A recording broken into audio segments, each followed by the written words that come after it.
높은 빌딩과 잘 조성된 숲, 그리고 드넓은 한강이 흐르는 서울 도심에는 다양한 사람들과 동식물들이 어우러져 살아간다. 그 중에서도 인간과 가장 가까이에서 평화롭게 공존하는 동물을 꼽으라면 바로 이 새들일 것이다.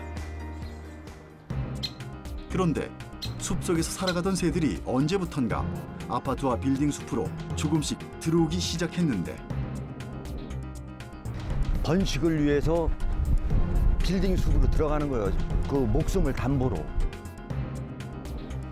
대체 새들의 서식 환경에 어떤 변화가 생긴 걸까? 무엇이 새들을 빌딩 숲으로 내몰았을까? 도심 속의 새들과 공존할 수 있는 방법을 살펴본다.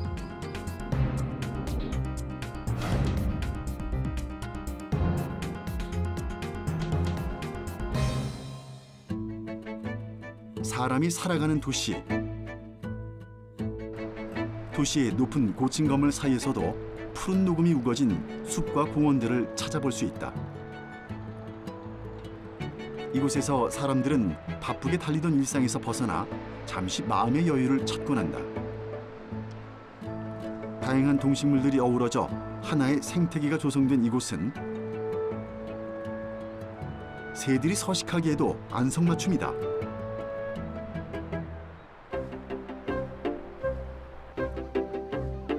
우리는 이곳에서 빌딩 숲에선 볼 수 없었던 다양한 새들을 만날 수 있다. 도시라는 큰 공간 안에서 인간과 새들이 평화로운 공존을 하고 있는 것이다. 그런데 언젠가부터 새들이 점점 인간이 사는 빌딩 근처로 날아들기 시작했다. 하천 근처 고지대에 사는 야생조류가 도심 한가운데 둥지를 트는 일이 잦아졌습니다.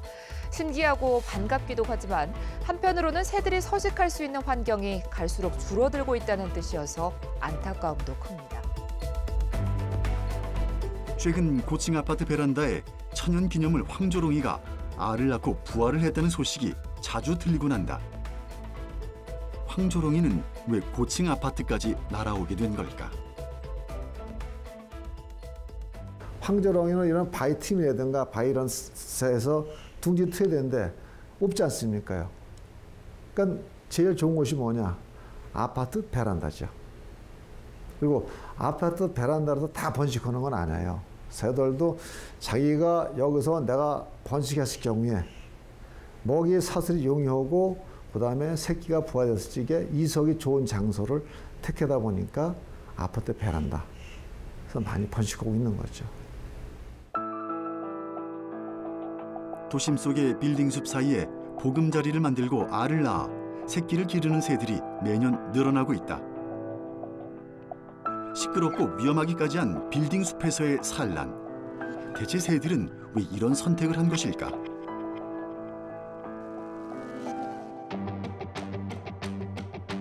새들은 자신이 태어난 곳에서 나와 멀리 떠났다가도 산란기가 되면 다시 그 장소로 돌아오는 귀소 본능이 있다.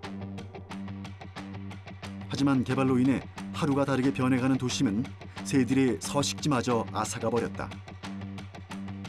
더 이상 돌아갈 곳이 없는 새들은 잘려진 나무 대신 그 자리에 들어선 고층 빌딩을 대안으로 선택한 것이다.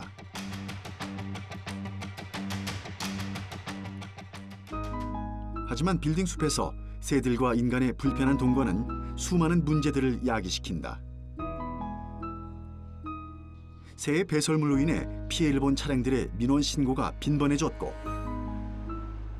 차량 소음을 막기 위해 설치한 방음벽은 새들의 무덤이 되고 있다. 애초부터 인간의 편의를 위해서 만들어진 구조물들. 이 벽의 의미를 알지 못하는 새들은 무심코 날아들었다가 소중한 목숨을 잃게 된다. 대체 이런 사고로 얼마나 많은 새들이 희생되고 있는 걸까? 서울 시내에서 다쳐서 들어온 새가 계절마다 틀리겠지만은 보통 하루에 3건, 많을 때는 10건 이상 들어올 건 있죠. 요즘 계절에는 어떤 새들이 주로 그 요즘 결에는 지금 산란기철이다 보니까 그다음에 그런 둥지에서 이소해서 그 훈련 과정에 그 나고던 새들 또는 새끼를 키우기 위해서 어미가 먹이 잡아오다가 유리창에 부딪혀다 들어온 새들 거의 다 이런 새가 많죠. 또는 그 다음에 그런 전신들이라든가 그런데 부딪혀서 들어온 새도 일부가 있고요. 운이 좋은 새들은 구조돼서 치료를 받기도 하는데 현재 한국조류보호협회에서도 부상당한 새들의 치료 작업을 진행하고 있다.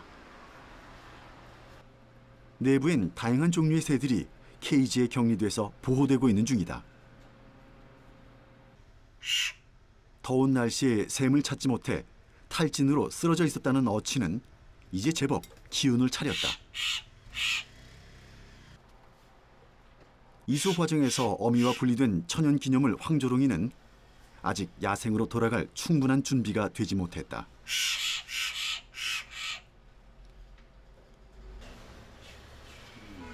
이렇게 빨리 구조대에 발견된 새들은 그나마 운이 좋은 녀석들이다. 다행히 크게 다친 것도 없어서 자연으로 돌아가기 전까지 매일 건강 상태를 확인하고 있다. 이제 세상에 갓 나온 황조롱이는 아직 모든 게 낯설다.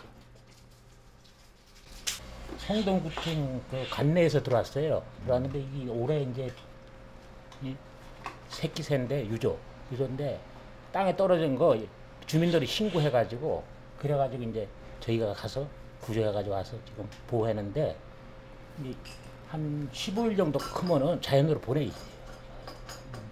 아주 이쁘게 생겼잖아요. 이 천연기념물이거든요. 323-8호입니다. 그리고 지금 이제 깃털, 이 꼬리가 지금 덜 나왔어요. 한 15일 정도 있으면 이제 나오거든요. 그럼 그때는 자연으로 보내는 겁니다. 그러면 그때 가서 이제 자기들이 지가 잡아먹고 다 이렇게 해서. 아직 어려도 맹금류다 보니 발톱이 상당히 날카롭다. 전문가의 세심한 손길이 있어야 누구도 다치지 않고 새를 보호할 수 있다. 우선 심장부터 한번 보겠습니다.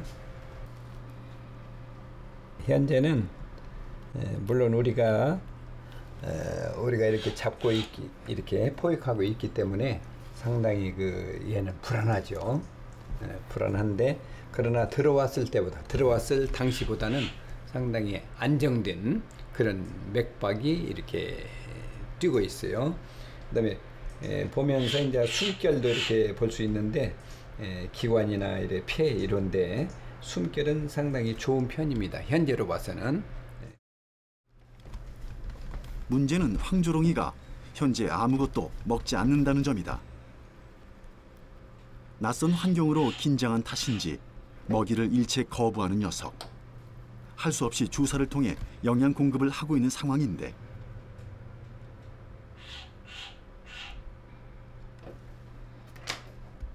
도움을 주는 손길이지만 녀석의 눈엔 경계심이 가득하다. 이렇게 해주면 되고 그리고 이제 치료하면서 항상 얘들이 이제 좁은 공간에 아무래도 있으니까 날개나 다리 이런 데를 점검을 해주는 거죠. 항상. 뭐 자주 해줄 필요는 없지만 가끔 해줘야 합니다. 하루에 한 번 정도는 이렇게 해줘야 돼요. 며칠 전에 구조됐다는 어린 새 한 마리도 만날 수 있었는데 불쌍하지.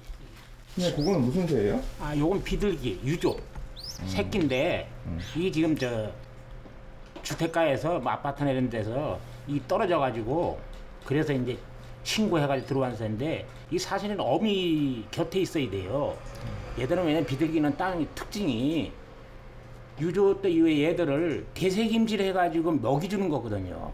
요거보다 더 커야 되는데 지금 너무 어리거든요, 이게. 그래서 이게 지금 이제 우리가 이제 강제로도 조금씩 미기고 있어요. 이제 불쌍하죠. 요새 이 천덕꾸러기인데 우리는 뭐 비둘기라고 구조를 안 해올 수 없잖아요. 그래서 와서 여기서 보호해가지고 좀 크면은 다시 자연으로 보내. 이래고 하고 있어요.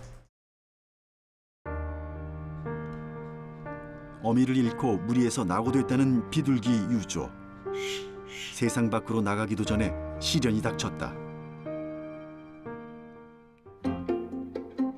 비둘기는 현재 도심에서 가장 왕성하게 번식하고 있는 조류다.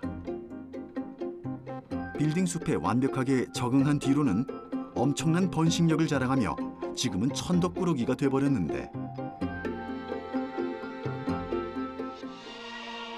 하지만 과거 비둘기는 평화의 상징으로 큰 사랑을 받아왔다. 제1회 아테네 올림픽에서부터 개회식에 비둘기를 날리는 것은 일종의 전통이었다. 1988년 개최된 서울올림픽 개회식에서도 비둘기가 날아올랐다.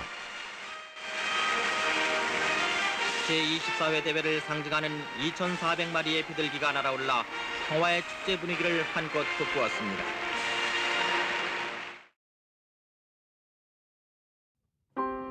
그렇게 날아간 비둘기는 산이 아니라 빌딩 사이에 둥지를 만들고 무서울 정도로 빠르게 번식해 나갔다. 그렇게 개체수 조절에 실패한 뒤 도심을 방황하던 녀석들은 사람들과 빈번히 충돌했다. 그때 또 이걸 차후에 이걸 어떻게 사후 관리 됐어야 되는데 현재까지 안 되다 보니까 지금은 포화 상태가 돼가지고 굉장히 그런 거의 평화의 상징하는 비둘기 이거를 대접을 받아야 되는데 쉽게 말하면 천덕꾸리가 돼가지고 천대를 받고 있는 비둘기가 돼버렸죠. 그 원인은 뭐냐? 원인은 관리를 안 했기 때문에 그렇게 생긴 거죠. 비둘기의 배설물은 자연 경관을 해칠 뿐 아니라 안전에도 큰 위협이 된다. 높은 산성 성분이 있어 쇠를 부식시키는데 비둘기가 많이 살고 있는 철 구조물의 경우 늘 부식의 위험에 노출되고 있는 것이다. 대담하게 아파트로 날아든 비둘기 때문에 에어컨 실외기 고장 신고도 빈번하다. 배설물로 인한 냄새와 위생 문제도 주민들의 안전을 위협하는 요인이다. 비둘기를 내쫓기 위해 다양한 방법들이 동원되고 있지만 생존을 위해 악착같이 찾아오는 비둘기의 침입을 막기에는 역부족이다. 물론 개체수를 조절하기 위한 노력이 없었던 것은 아니다. 과거 한국조류보호협회에서는 비둘기 집을 짓고 알을 수거하는 방식으로 개체수 조절을 시도했으나 실패했다. 전국이 동시다발적으로 시행해야 하고 지속적인 관리가 필요한 일이지만 예산과 인원이 부족했기 때문이다. 비둘기 집 지어지기 홍보 캠페인 해가지고 이렇게 설치해줘가지고 우리가 준공식 했던 그 사진이고요. 이것도 마찬가지고 요거는 공원에 만들어줘가지고 사람들이 같이 공존할 수 있게 만들어진 그 비둘기 집입니다. 이런 비둘기 집 많이 지어가지고 보호받는 비둘기 또는 떠돌이가 아닌 비둘기가 됐으면 좋겠어요. 결국은 서식지가 부족하다는 것이 가장 큰 문제다. 새들이 도심의 천덕꾸러기로 전락하지 않게 하기 위해서는 먹이 활동을 하고 새끼를 낳고 기를 수 있는 충분한 공간을 마련해 줄 필요가 있는 것이다. 그런데 최근 이런 새들의 서식지마저 파괴하는 개발의 움직임이 포착되고 있다.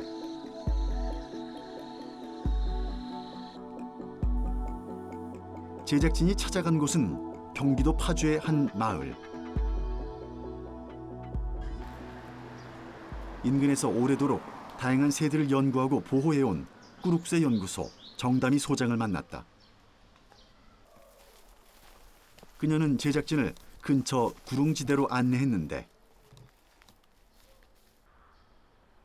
이곳은 아주 오랫동안 정다미 소장이 관찰해온 수리부엉이가 서식하고 있는 곳이라고 한다.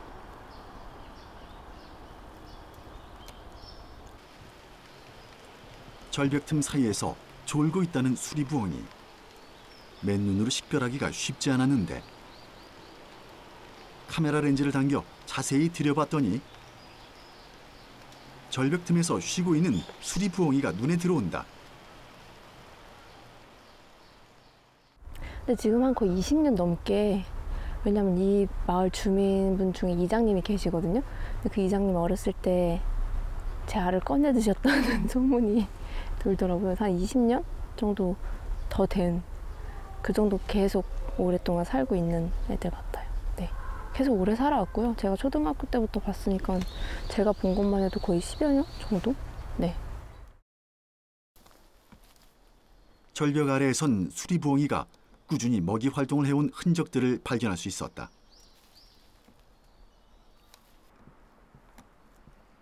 맹금류답게 털 있는 동물을 잡아먹은 후 동물의 깃털이나 뼈를 발라 뱉어낸 펠릿도 곳곳에서 볼 수 있다.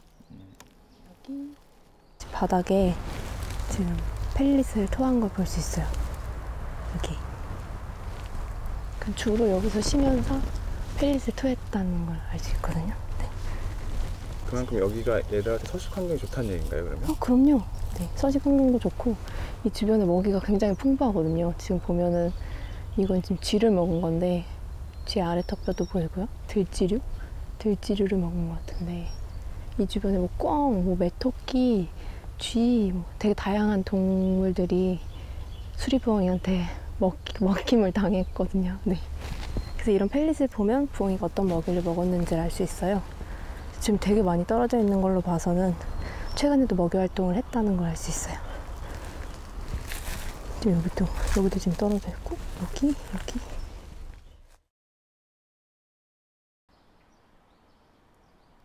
수년 동안 자신의 보금자리에서 평화롭게 살아가던 수리부엉이는 지금 위기에 처해 있다.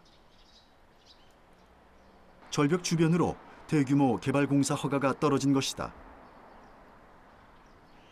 소규모 환경영향평가 과정에서 법정 보호종인 수리부엉이의 개체 조사가 누락됐던 것으로 밝혀졌다.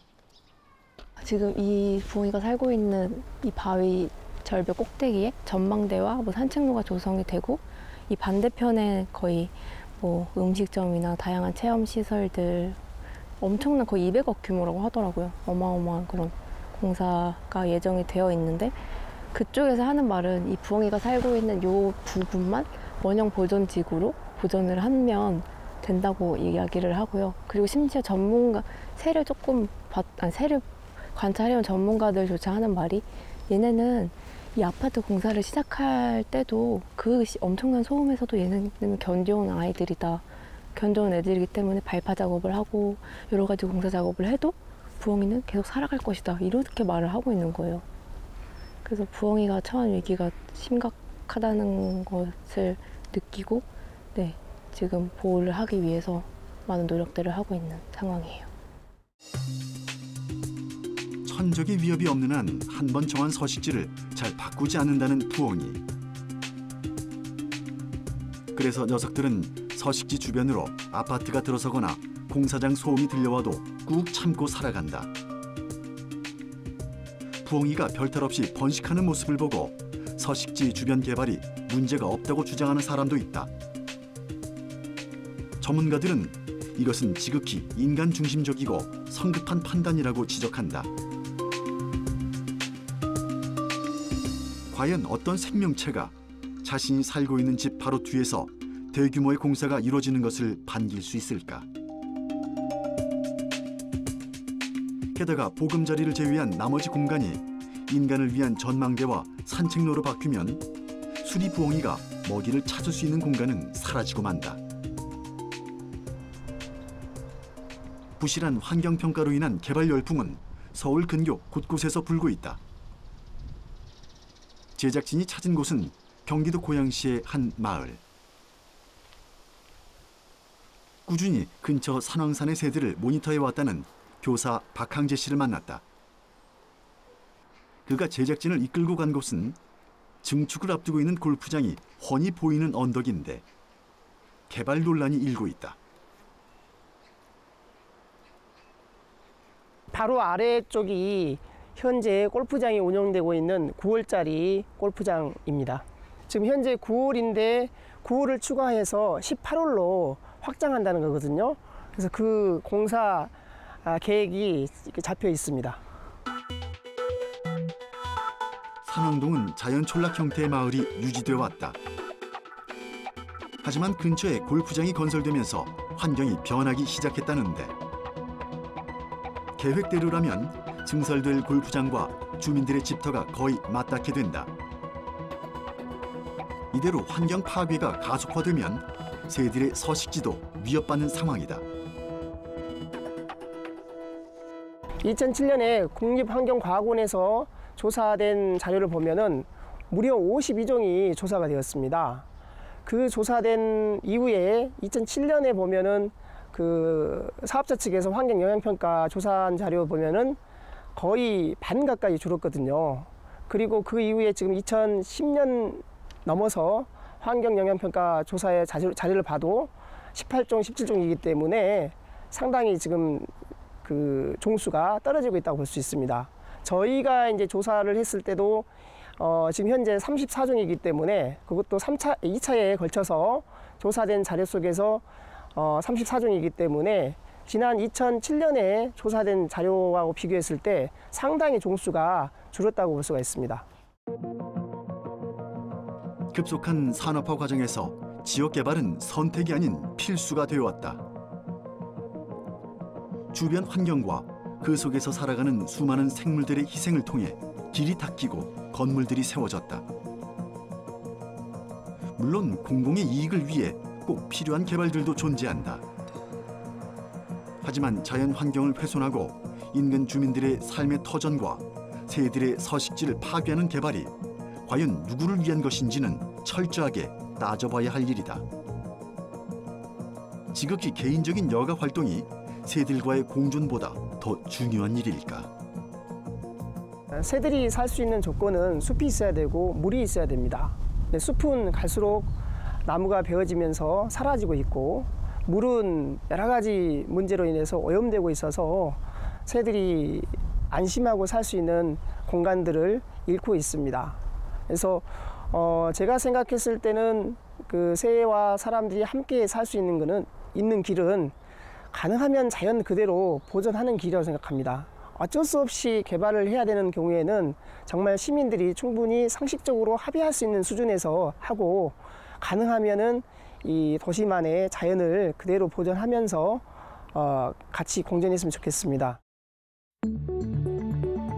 과거의 무분별한 개발의 시행착오를 반성하고 도심 속 새들과 공존의 공간으로 거듭난 장소가 있다. 바로 남산이다. 현재는 생태공원으로 거듭난 장소지만 60년대는 케이블카가 들어서고 70년대는 외국인들의 편익을 위해 초대형 외인 아파트가 들어서면서 남산의 경관을 가로막기도 했다. 잘못된 정책으로 인해 국내외 비난 여론이 일었고 그것을 되돌리는 데는 엄청난 비용을 치러야 했다. 결국 남산의 외인 아파트는 남산 제모습 찾기 운동 일환으로 22년 만에 철거됐다.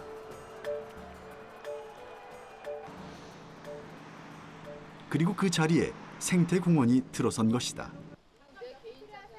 제작진이 남산을 찾은 날 한 무리의 사람들을 만날 수 있었다.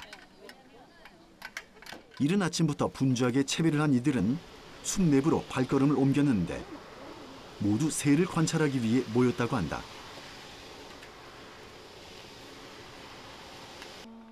(2016년부터) 매년 단원을 모집해 활동하고 있다는 남산의 새시민 모니터링단.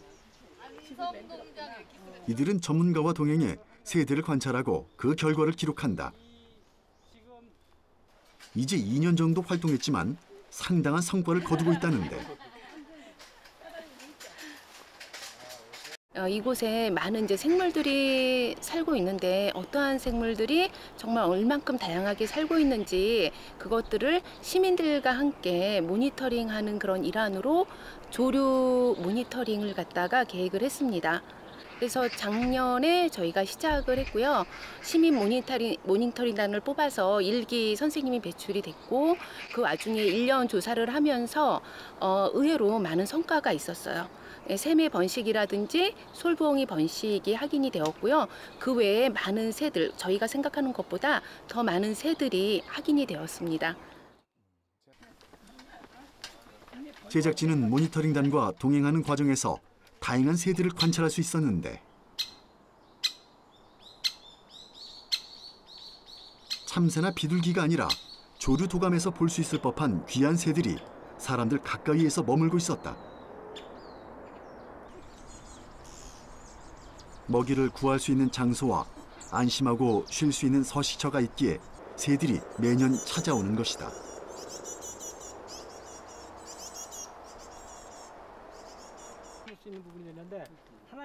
모니터링단은 남산에 나올 때마다 관찰한 새들을 꼼꼼하게 기록으로 남긴다.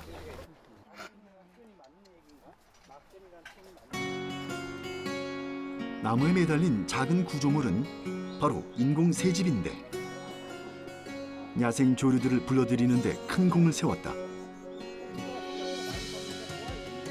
새 모니터링단의 중요 임무 중 하나는 바로 이 인공 새집을 청소하는 일이다. 새로운 입주자들이 오기 전에 청소를 끝내야 한다는데 1차 번식이 끝난 이후에 청소를 해주면은 다시 2차 번식할 때 이용률이 좋아요. 여기 부화가 안 된 알이 하나 있어요. 장갑 낀 사람은 받아도 됩니다. 청소 과정에서 발견된 새들의 흔적을 통해 새의 종류와 생태 특성을 파악할 수도 있다.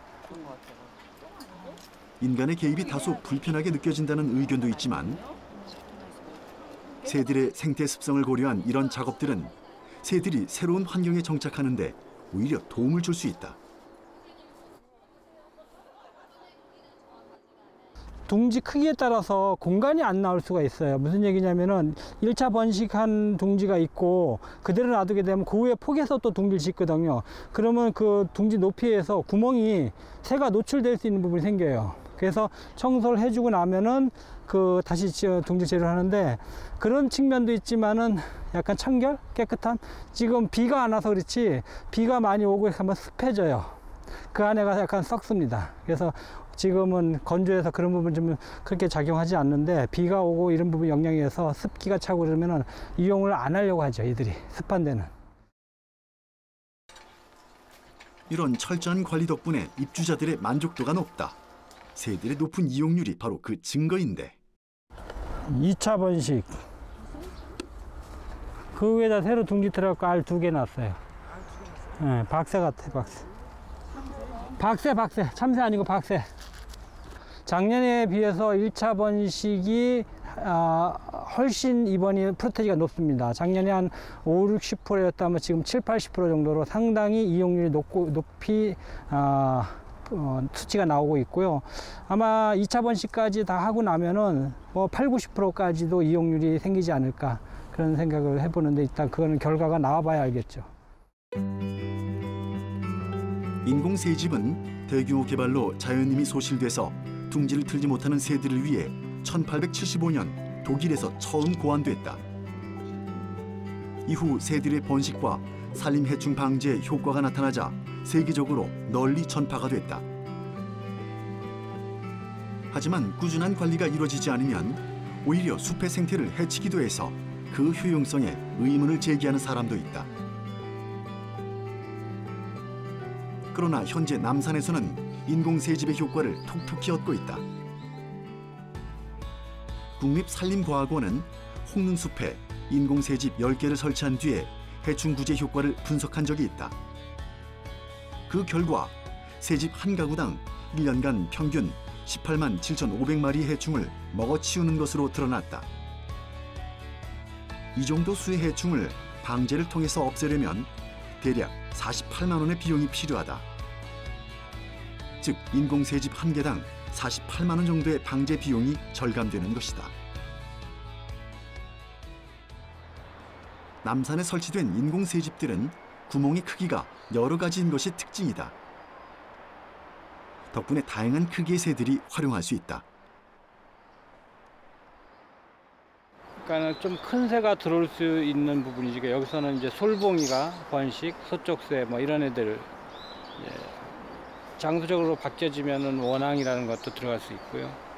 근데 이런 것이 많이 만들어져야 되는데 아쉽게도 우리나라에는 거의 없습니다.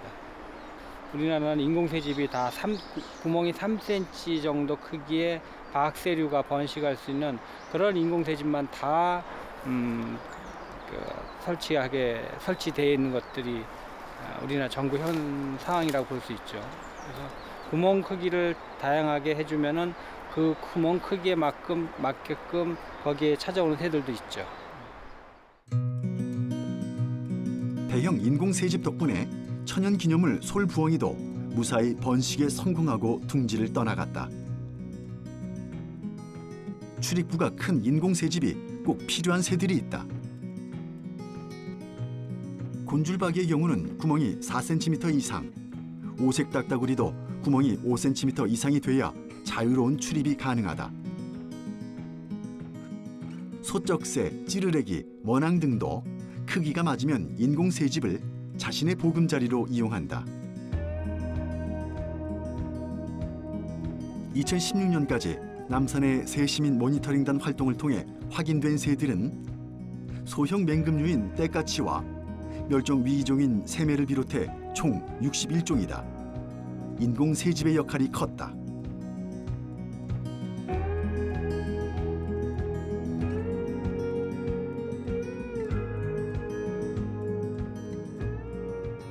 많은 차량과 대기 오염 여러 가지 이런 것들이 그런 공간에 있는 산이기 때문에 그 남산이라는 곳에 많은 다양한 생물들이 살아갈 수 있을까?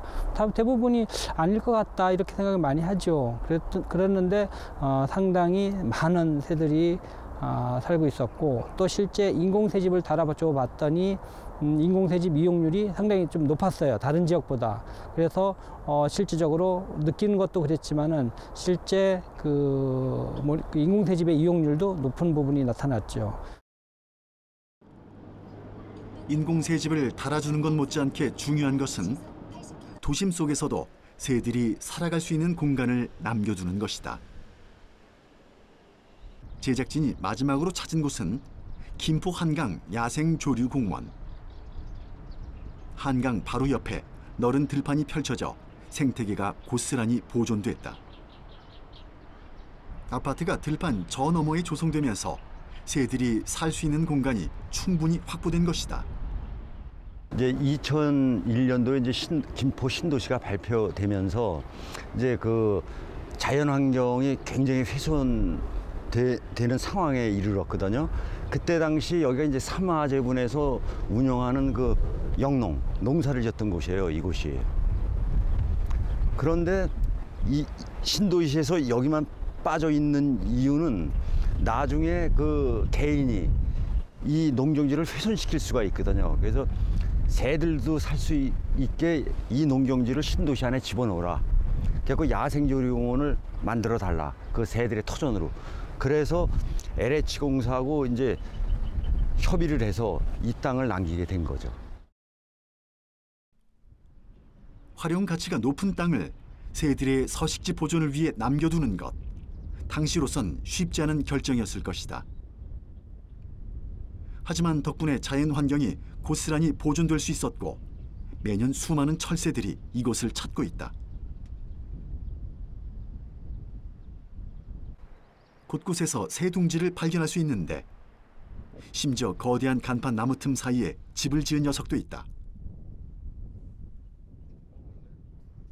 저기가 이제 황조롱이 집. 아, 그럼 저기에 원래 황조롱이가 있었었어요? 네, 저 자리에. 지난 5월 말경 이소했죠. 나갔죠. 내년에도 또 여기 와서 집을 지을 거예요. 그냥 이 둥지를 쓸 거예요. 풍부한 먹잇감이 있는 서식처에서 여유 있게 번식에 성공한 조류공원의 황조롱이들. 녀석들은 더 이상 아파트 베란다를 찾아 헤맬 필요가 없다.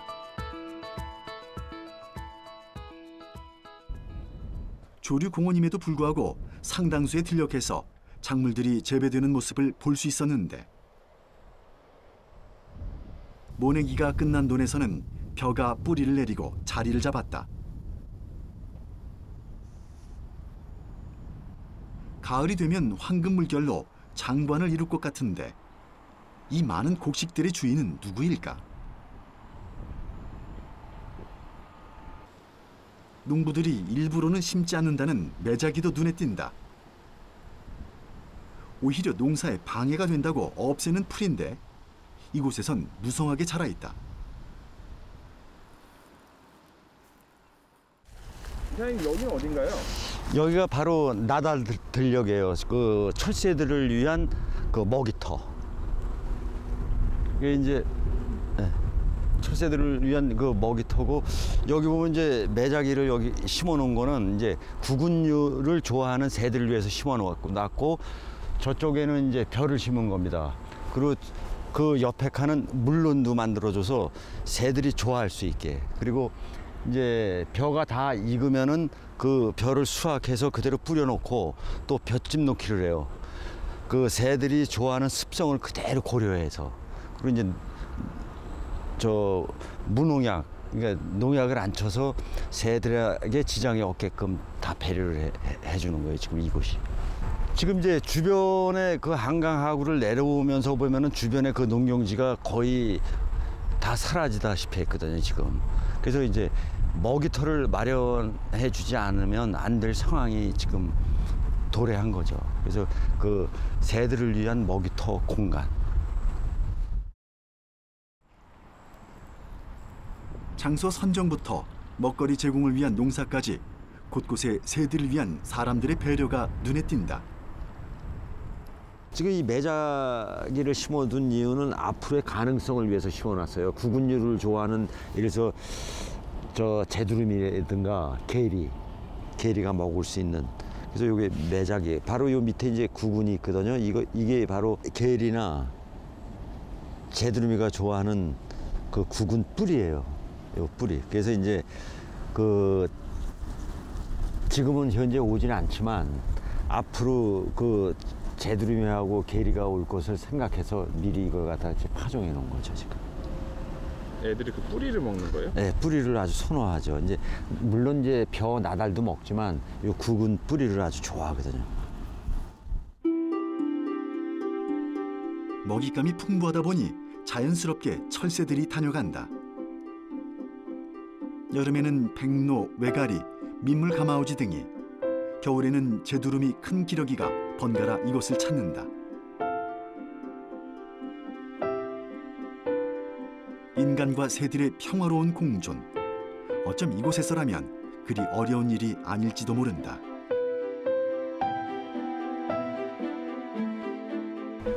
자, 인간의 욕심을 끝없이 펼치지 말고 어떻게 하면은 인간과 자연이 함께 할 수 있는에 대한 대안을 제시해야 됩니다. 대안. 예를 들어서 새가 서식하는 곳이라면 그 서식 공간을 조금이라도 남겨둬서 인간과 자연이 함께 갈 수 있는 터전을 마련해 줘야 돼요. 그러나 지금 우리는 우리의 개발, 우리의 욕심으로 그 작은 배려 없이 모든 것을 다 훼손시키고 있잖아요. 그래서 제일 중요한 것은 함께 그 공간을 사용할 수 있는 그들에게 작은 우리의 마음의 배려. 이것이 인간과 자연이 함께 공존할 수 있는 길이 아닌가. 저는 그렇게 생각하고 있습니다. 땅길을 이용하는 인간과 하늘길을 이용하는 새들은 오랜 세월 평화로운 관계를 유지해왔다. 인간의 끝없는 욕심이 불러일으킨 과도한 개발은 그 오랜 신뢰 관계를 위협하고 있다. 우리는 이제 새들을 위해 할 수 있는 일들을 잘 알고 있다. 주저함 없이 실행에 옮길 때 새와 인간의 진정한 공존을 꿈꿀 수 있을 것이다.